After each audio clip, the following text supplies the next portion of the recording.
नमस्कार दोस्तों, मैं नरेंद्र और हमारी टीम आप पहुंची है किशनगढ़ बास विधानसभा क्षेत्र के अंदर और अलवर लोकसभा क्षेत्र के चुनाव होने जा रहे हैं। तमाम जानकारियों से मैं आपको अपडेट कराऊंगा कि यहां पर वर्तमान में जो गांव मोठूका के अंदर हमारी टीम पहुंची है, यहां पर क्या कहता है पब्लिक का मन, अब की बार किसको जिता रहे, किसको हरा रहे, तमाम जानकारियों से मैं आपको अवगत कराऊंगा। मेरे साथ में यहाँ पर मोठूका और मोठूका के आसपास के गांव वाले सभी गणमान्य भाई बंधु यहाँ पर मौजूद हैं। तो आइएगा चर्चा कर लेते हैं। सर, नाम क्या है अपना? कृष्ण कुमार नाम है। कृष्ण कुमार है, नाम काफी अच्छा है, पावरफुल नाम है। लेकिन अब की बार पावर में किसको लेके आना चाहेंगे? पावर में तो जी नरेंद्र मोदी को ही लाना है, और इस बार ही क्या बार बार नरेंद्र मोदी को ही लाना है। कारण क्या है? कारण ये है वो देश का विश्व में नाम रोशन कर रहे हैं, और जितने भी विवादित मुद्दे उनको वो बहुत जल्दी सॉर्ट आउट करते हैं। जैसे राम मंदिर का मुद्दा था, धारा 370 का मुद्दा, यानी जो देश बांटने की या विवादित जो चीजें हैं उन पे वो फोकस करते हैं और लंबी योजनाएं चलाते हैं। और कई लोग उन पे आरोप भी लगाते हैं कि वो मंदिरों के लिए या धर्म के लिए, ऐसा कुछ नहीं है।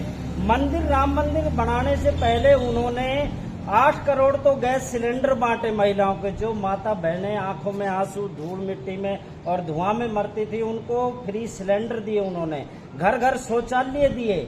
जो माता बहनें शर्म के मारे अगर तबीयत खराब हो जाए, पेट खराब हो जाए, बाहर शर्म के मारे नहीं बैठ पाती थी दिन में, सुबह शाम गांव का ऐसा बुरा हाल होता था कि आप किसी भी तरफ खेतों में निकल जाओ, खेत वाले किसान भी परेशान, वो भी परेशान, महिलाएं भी। और उनकी मतलब जो अदब रहना चाहिए महिलाओं का, वो अदब श्री नरेंद्र मोदी जी ने ही सोचा समझा। आज 11 करोड़ 12 करोड़ जो भी है शौचालय बनाए, सब लोग घरों में शौचालय का उपयोग करते हैं। फिर 80 करोड़ लोग राशन ले रहे हैं। कोरोना में फ्री वैक्सीन लगवाई उन्होंने। फिर उनके दर्द को समझा कि इनकी कमाई रुक गई है, तो free ration 5 kilo per unit दिया। वो 80 करोड़ लोगों को फायदा मिल रहा है। जन धन के खाते खुलवाए। जो गरीब आदमी बेचारे तुरंत कमाते थे, उस पैसे को घर में रखते, वो पैसा जल्दी खर्च हो जाता था। अब बैंक में डाल के छोटी छोटी सेविंग करके वो अपने घर को बेटर तरीके से चला रहे हैं। लोकसभा चुनाव 2024 में मोदी फैक्ट काम करेगा या कैसे? बिल्कुल मोदी फैक्ट काम करेगा, और सबसे बड़ा चेहरा ही मोदी और कमल का फूल है। इससे ज्यादा कोई किसी चीज को देख नहीं रहा है। कौन आदमी टिकट लेके आ रहा है क्षेत्र में, उस चीज का भी यहाँ कोई असर नहीं है। सिर्फ और सिर्फ कमल का फूल है और नरेंद्र मोदी का चेहरा है। लगातार हम देख रहे हैं यहाँ पर ग्रामीण क्षेत्रों में लगातार समस्या आती जा रही है, कोई समस्या सोल्व नहीं हो रही। लगातार यहाँ पर पानी का मुद्दा उठ रहा है, इसके बारे में आप क्या कहेंगे? पानी का मुद्दा देखो, नरेंद्र मोदी जी ने हर घर जल योजना चलाई, जिसको JJM बोलते हैं, जल जीवन मिशन। उसमें कितना भ्रष्टाचार कांग्रेस ने किया। ना कोई टाइम पे टेंडर करे, ना ही लोगों के घर। वो ये चाहते थे कि घर घर पानी पहुंच गया तो महिलाओं के दिमाग में नरेंद्र मोदी रट जाएगा, तो तुम्हें वोट नहीं मिलेंगे। इसलिए उन्होंने इस योजना में दब के, तो पहली बात तो उन्होंने टेंडर ही नहीं किए, योजना को चलाया ही नहीं। दूसरी बात, PM आवास की योजना को भी रोक दिया बीच में ही, और इतना भ्रष्टाचार किया, इतना कोई मॉनिटरिंग उसकी नहीं की। हाँ, अब जो भूपेंद्र यादव जी यहाँ आए, केंद्रीय मंत्री हैं, बहुत बड़ा पद है इनका। हमें इनसे उम्मीद है कि हमारे यहाँ एक सिंचाई की जो व्यवस्था है, पानी की, हर घर जल योजना तो चल ही रही है, उसको तो अब यहाँ राजस्थान में भी BJP सरकार है, उसको तो गति दे ही रही है। साथ में चंबल का जो ERCP का बार बार मुद्दा उठता है, जैसे गहलोत बार बार इल्जाम लगाते थे, गहलोत ने कभी भी NOC के लिए मध्य प्रदेश सरकार के पास भेजा नहीं। हालांकि कमलनाथ 1.5 साल मुख्यमंत्री रहे मध्य प्रदेश के, यहाँ ये गहलोत थे, चाहते तो ये MOU साइन कर सकते थे, लेकिन ये ड्रामा रच रहे थे कि किसी भी तरीके से चंबल के पानी को अलवर आने से रोका जाए, नहीं तो नरेंद्र मोदी का नाम हो जाएगा, यहाँ के किसानों का भला हो जाएगा। इसलिए वो ये MOU साइन कर ही नहीं रहे थे। जैसे ही दोनों जगह BJP की सरकार आई, दिल्ली में दोनों मुख्यमंत्री बैठे, भजनलाल शर्मा और मोहन यादव, दोनों ने 5 मिनट में ही गजेंद्र सिंह शेखावत के सामने MOU साइन किया और अब आचार संहिता लग गई लोकसभा की। जैसे ही आचार संहिता 4 जून के बाद हटेगी, तुरंत इसकी DPR तैयार है, इसका काम जोरों शोरों से चलेगा। और भूपेंद्र यादव जी का ये गारंटी है, मोदी की भी गारंटी है कि 5 साल में चंबल का पानी इस अलवर जिले में लाके छोड़ा जाएगा। दूसरी बात, हमें अलवर को NCR में जोड़े हुए, मैं तो बहुत दिनों से सुन रहा हूँ कि अलवर जिला पूरा NCR में, लेकिन भैया यहाँ गुड़गांव, फरीदाबाद, नोएडा जैसी सुविधा कहाँ है? क्यों जोड़ रखा है हमें इसमें NCR में, जब कोई सुविधा ही नहीं देना चाह रहे? अरे हमें मोनो रेल दो, हमें मेट्रो की भी सुविधा दो। चलो रोडों का जाल तो बिछा रही है मोदी सरकार, लेकिन मूलभूत सुविधा भी तो दो। सिर्फ पाबंदी लगा देते हैं NGT कि भाई ये दिल्ली NCR में इसका 10 साल से ज्यादा डीजल वाहन नहीं चलेंगे, 15 साल से ज्यादा ये नहीं चलेंगे, भट्टे बंद हो जाएंगे ईंटों के। वो पाबंदियां ज्यादा लगाते हैं, सुविधा के नाम पे कुछ भी दे नहीं रहे हमको। तो हमें ये केंद्रीय मंत्री रहे हुए हैं और ये शायद केंद्रीय मंत्री दोबारा भी बनेंगे अगर यहाँ से जीत के जाए। और अगर क्या ये तो जीत के जाएंगे, 100% जीत के जाएंगे और ये केंद्रीय मंत्री मिलेंगे तो हम गुड़गांव किसी सुविधा अलवर जिले में लागू करने के लिए इन पे दबाव बनाएंगे।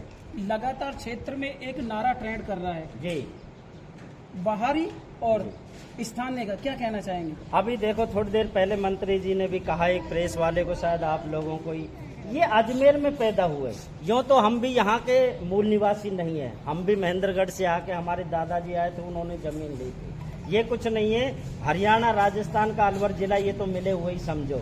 दूसरी बात, ये पैदा अजमेर में हुए, पढ़े, कॉलेज की राजनीति इन्होंने अजमेर से की। हाँ, इनका पीछे का परिवार जरूर हरियाणा में रहता है उसे। तो भैया अगर हम ये पूछे सोनिया को राज्यसभा में राजस्थान से क्यों भेजा, क्या वो यहाँ पैदा हुई थी? हैं, वायनाड से राहुल गांधी क्यों लड़ रहे, क्या उनकी नाड़ दबी हुई है वहाँ वायनाड में? ये सब बेकार की बातें हैं, इनसे कोई लेना देना नहीं है। हमें देखो, जब हम अपनी बेटी का रिश्ता करते हैं तो योग्य वर ढूंढते हैं, कहीं भी मिले, चाहे वो यूपी में मिले, हरियाणा में मिले, कहीं। अरे जब हम 5 साल के लिए अपना भविष्य तय कर रहे हैं तो योग्य आदमी तो ढूंढेंगे, चाहे वो अजमेर का हो, चाहे भीलवाड़ा का हो, चाहे उदयपुर का हो। मोदी भी वाराणसी से लड़ रहे हैं तो इसका मतलब उसको भी कह दे गेट आउट। ऐसा नहीं होता है भैया, योग्य आदमी होना चाहिए। और फिर ये तो राजस्थान के, बार बार ये पैदा ही राजस्थान में बताया जा रहा है बार बार। मेरे साथ में यहाँ पर पूर्व सरपंच साहब भी मौजूद है। तमाम जानकारियों से मैं आपको अवगत कराऊंगा। इस वीडियो को ज्यादा से ज्यादा शेयर करते रहे ताकि हर ग्रामीण इलाके तक ये वीडियो पहुंचे, हर व्यक्ति तक ये वीडियो पहुंचे कि यहाँ पर गाँव वालों का मन आपकी बार लोकसभा में क्या कहता है, क्या कहता है पब्लिक का मौन। हाँ साहब नमस्कार। नमस्कार, क्या हाल है? लोकसभा के चुनाव नजदीक है, आपके इस गांव के क्षेत्र में कैसा माहौल चल रहा है? बहुत अच्छा माहौल है जी, मोदी के नाम पे वोट पड़ेंगे। क्या कारण है? क्या कारण है? विकास का काम है साहब, विकास करा है। सिलेंडर सस्ता कर दिए, डीजल सस्ता कर दिया, पेट्रोल सस्ता कर दिया, शौचालय बना दिए। आप 5 साल पहले सरपंच रह चुके, इस गांव के मुखिया रह चुके। मोदी जी के 5 कार्य ऐसे गिना दीजिए जिनसे जनता मोटिवेट होती है। ये घर घर नल, जल से नल, शौचालय, जनधन खाते खुलवा दिए। तो चलिएगा और भी जानकारी ले लेते हैं साहब, थोड़ा सा आगे आ जाइए। अपना भी शुभ नाम जानना चाहेंगे? भोजराज यादव। भोजराज जी यादव, राव साहब है आप। राव साहब के बारे में जान लेते हैं कि अलवर लोकसभा क्षेत्र से 2 राव साहब खड़े हैं, एक ललित यादव और बीजेपी से भूपेंद्र यादव। आप किसको चुनना चाहेंगे? भूपेंद्र यादव को चुनना चाहेंगे। ललित यादव तो बच्चा है, अभी उसका भविष्य बाकी है। ये कैबिनेट मंत्री है, आगे भी मंत्री रहेगा, हमारा अलवर जिला का विकास हो। ये आप कैसे कह सकते हैं कि आगामी अगर जो जीत के जाते हैं यहाँ से तो मंत्री रहेंगे? ये मंत्री है, मंत्री रहेगा। क्या यादवों के 2 पक्षों में वोट नहीं बटेंगे? नहीं बटेंगे। वह हमने अपना बंटवार करके पहले ही लट गए थे उसको, भाई आप खड़े मत हो, यहाँ से नेता आ रहा है, मैं खड़ा हुआ। ये भंवर जितेंद्र जी ने इसको ठाड़ से टिकट दिलवाई, हिम्मत थी तो वो खुद ही लड़ता है। अच्छा, भंवर जी ने टिकट दिलाई है इनको? हाँ, दी है, दिलाई नहीं दी है। अच्छा अच्छा, तो मेरे साथ में यहाँ पर ग्रामीण भाई और भी मौजूद है और जान लेते हैं। सर अपना भी शुभ नाम जानना चाहेंगे? जल्दी भी जलदीप जी, यहाँ पर यादव करीब करीब 5 लाख 4.5 लाख वोट हैं यादवों के। क्या कहना चाहेंगे, दो पक्षों में बटेंगे या एक मुश्त? एक मुश्त वोट जाएगा जरा। क्या कारण है ऐसा?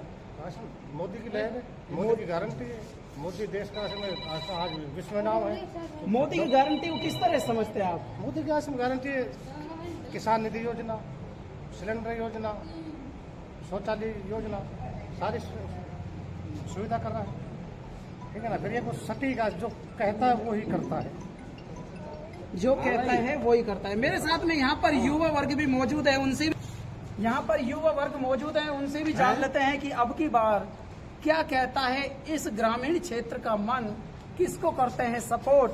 सर आपका भी नाम जानना चाहिए। सोनू यादव। सोनू यादव। हाँ जी। मेरे हिसाब से सभी राव साहब हैं यहाँ तो। हाँ जी। सोनू भैया, हाँ जी। लोकसभा के चुनाव नजदीक है, आगामी 19 तारीख को लोकसभा के चुनाव होने जा रहे हैं, किस नजरिए से देखते हैं? बीजेपी है सब। बीजेपी है। ऐसा क्या घोट के पिलाया है आपको बीजेपी मोदी ने? जी ने अच्छे काम किए, बहुत अच्छे काम किए देश के लिए। देश के लिए अच्छे कौन कौन से काम बताइए? बहुत अच्छे काम किए, सारे जो भी है मोदी जी की गारंटी है, ये सब बहुत अच्छे काम किए मोदी जी ने। आपका भी नाम जानना चाहेंगे? अंकित यादव। किसको सपोर्ट कर रहे हैं आप? बीजेपी को। बीजेपी को। यहाँ पर इस ग्रामीण क्षेत्र के अंदर आया हुआ था और यहाँ पर आप देख सकते हैं बगल में राधा कृष्ण जी का मंदिर है और मेरे साथ में यहाँ पर काफी ग्रामीण भाइयों ने अपने अपने मुखार बिंद से बातें सुना दी। कि आज की वीडियो में बस इतना ही, हम आपको नेक्स्ट वीडियो में दोबारा मिलेंगे। तब तक के लिए आप अपना ख्याल रखिएगा, स्वस्थ रहिए, मस्त रहिए, मुस्कुराते रहिए। जय हिंद, वंदे मातरम।